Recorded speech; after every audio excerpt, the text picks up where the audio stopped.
Programımız tüm hızıyla devam ediyor. Şimdi program konuğumuz uzman diyetisyen Elif Melek Avcı Dursun. Hocam hoş geldiniz. Günaydın, hoş bulduk. Merhabalar. Nasılsınız? Teşekkür ederim. Sizler nasılsınız? Bizler de çok iyiyiz. Sağ ol.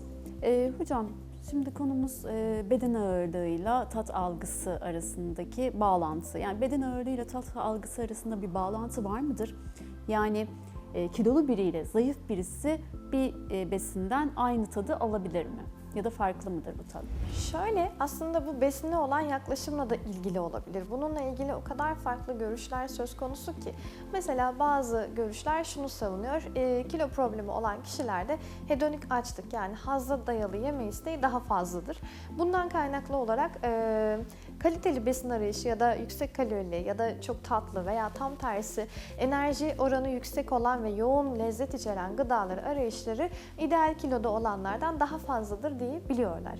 Veya tam tersi kişinin mide hacmiyle ilgili olarak mide hacmini doldurabilme kapasitesi normal ağırlıktaki bireylerde yüksek kilolu bireylere göre daha düşüktür. Dolayısıyla besin seçimine giden yol birçok farklı aşamalardan geçebilir. Mesela çok sık yoğun kalorili ve çok fazla beslenmeye alışkın olan bireylerdeki tat algısıyla daha düşük kalorili beslenen veya daha sağlıklı yiyecekler tercih eden birinin damak zevkleri birbirinden daha farklılık gösterir. Özellikle mesela diyet yapan kişilere, diyet yapmayan kişilerin ya sen nasıl dayanıyorsun, işte sürekli açsın bence veya işte sürekli az kalori içeren gıdalarla besleniyorsun, nasıl kendini tok hissediyorsun ya da ben tam tersi bu şekilde bir diyet yapamam, işte iradem buna yeterli olmaz diyenlerin genel problemi aslında dildeki tat tomurcuklarının yüklü miktarda yoğun lezzete alışkın olması diyebiliriz. Yani bu tarz alışkanlıkları da aslında 20-21 günde kaybedebiliyoruz. Bu da tamamen beslenme alışkanlıklarına bağlı olarak besin seçimlerinin hep hazza dayalı, yani kendisini mutlu eden, hani yaşamak için yemekle yemek için yaşamak arasındaki o ince farkta kilolu bireyler aslında daha çok iradelerini olumsuz yönde kullanıyorlar diyebiliriz. Yani bu kilo verme süreçlerinde tat duyusu ortalama 20 günde değişiyor ve baktığımız zaman bu tadı değiştiren bazı parametreler var. Beden algısı da ikinci bir planda kalıyor. Nasıl diyecek olursanız, örneğin kilo vermeye başladınız, karar verdiniz. Burada neleri değiştiriyoruz? Şeker yoğunluğu yüksek olan gıdaları bir kenara alıyoruz. Kalorisi yüksek olan gıdaların bu kalori değerini sağlayan şey genelde yağlardır ve bir yemeğin lezzetli olması için de daha çok doymuş yağlar çok kullanılır. Yani hayvansal kaynaklı yağlar. Örneğin bir ıspanak yemeğini tek başına soğanla salçayla kavurmak mı daha lezzetli olur ya da kıymalı yaptığımızda mı? Evet. Bunda bile ikiye ayrılıyoruz. Neden? Damak zevkinden dolayı. Yemeğin lezzet parametrelerini artıran tuz, baharatlar, yağ bileşenleri, bunları yüksek miktarda kullandığımızda ister istemez yemeğin lezzetinde ve tadında olumlu değişiklikler yaşıyoruz. Bu da porsiyon kontrolünü bozuyor. Yani baktığımızda besinleri pişirme yöntemimiz tat duyumuzun değişmesine yardımcı olarak kilo kaybını destekleyebilir. Ne kadar lezzetliyse o kadar kalorili duruma getiriyoruz yiyecekleri. Aynen, ama kime göre lezzetli? Yemeğin kalorisi ne kadar yüksekse o kadar tabii ki fazla yağlanmayı artırıcı bir özelliği var diyebiliriz. O kadar da iştah kontrolünü zorlaştırır.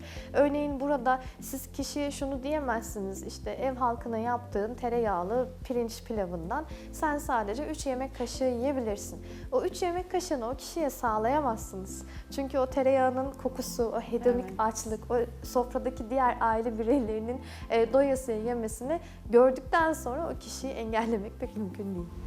Peki tat algısını etkileyen ya da değiştiren faktörler var mı? Yapılabilir mi? Tabii tat algısını özellikle dilde 4 tane tattan bahsediyoruz. Acı, ekşi, tuzlu ve tatlı şeklinde. Bir de umami tadı var. Aslında 5. tat olarak da değerlendirilen. Bu umami tadı genelde domateste, domates suyunda bulunabiliyor. Ya da işte sebze sularını çok fazla tükettiğimizde, sebzeleri çok fazla tükettiğimizde dilin aslında bütün bölgelerinden hissedilebilen bu umami tadını diyet yapmaya başladığımız dönemde, yani sakıncalı gıdaları ve sakıncalı bileşenleri diyet programından çıkardığımızda daha fazla hissedebiliyor oluyoruz. Umami tadını almamızın sürecinin artmasıyla beraber de kilo kaybını hızlandırabiliyoruz. Neden? Çünkü uç tatlardan uzaklaşıyoruz. Çok tatlı tüketmediğimiz için tatlı yeme isteğimiz azalıyor. Veya tam tersi tuzlu ürünler de aslında şeker kadar iştahı artırabilme özelliğine ve potansiyeline sahiptir. Dolayısıyla tuzu da azalttığımızda yine iştah üzerinde bir kontrol sağlayabiliyoruz. Yemeklerimizi daha az yağlı pişirerek, baharatları az yağda çözündürerek, ki bu baharatlar özellikle iştah üzerinde pozitif etkisi olan, yani iştah kapatıcı etkisi olan zerdeçal, kimyon, pul biber gibi baharatları yağda çözerek kullandığımızda onların etken bileşenlerinden daha fazla faydalanmış oluyoruz. Tuzu da hani günlük bir kişinin en fazla yarım çay kaşığı kadar tüketmesi yeterli. Çünkü zaten farklı bileşenlerden de biz bu tuzu alıyoruz. En basitinden ekmekten yine alabiliyoruz. Veya işte mecburen dışarıda tükettiğimiz gıdalardan fazlasıyla alabiliyoruz. Dolayısıyla tat faktörünü geliştiren, tat faktörünü destekleyen, örneğin bir sebze çorbasının kremalı olması, kremalı bir mantar çorbasıyla krema yerine süt kullandığımız bir mantar çorbası arasında yine lezzet farkı olabilir. Bu da iştah hormonlarını yine çok artıracağı için kişinin obezitesine katkıda bulunabilir. Peki hocam, bu yine kilo kontrolü ve işte sağlık için yapılan bu obezite cerrahisi uygulamalarından sonra kişinin tat algısı değişir mi?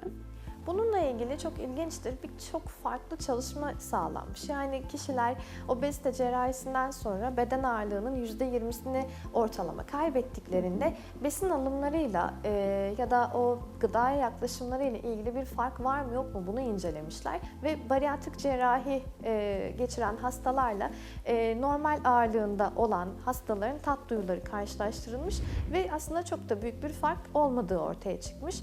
Tabii bunun karıştırıcı faktörlerinden bir tanesi de belki mide kapasitesinin çok küçülmüş olmasından örnek verebiliriz. Yani eskiden daha büyük porsiyonları, daha belki lezzetli yiyecekleri tercih ederken şimdi %20 ağırlık kaybı ortalama gastrik bypass'ta 3 ayda gerçekleşiyor dersek o hızlı kilo kaybıyla beraber de belki o duyuyu kaybedebiliyorlar. Ama arada çok büyük bir faktör bulunmamış. Yani aslında şunu diyebiliriz, kilo verirken damak tadını kendi yaptığımız yiyeceklerle değiştirdiğimizde kendi o iştah metabolizmamızı kontrol altına alabiliyoruz.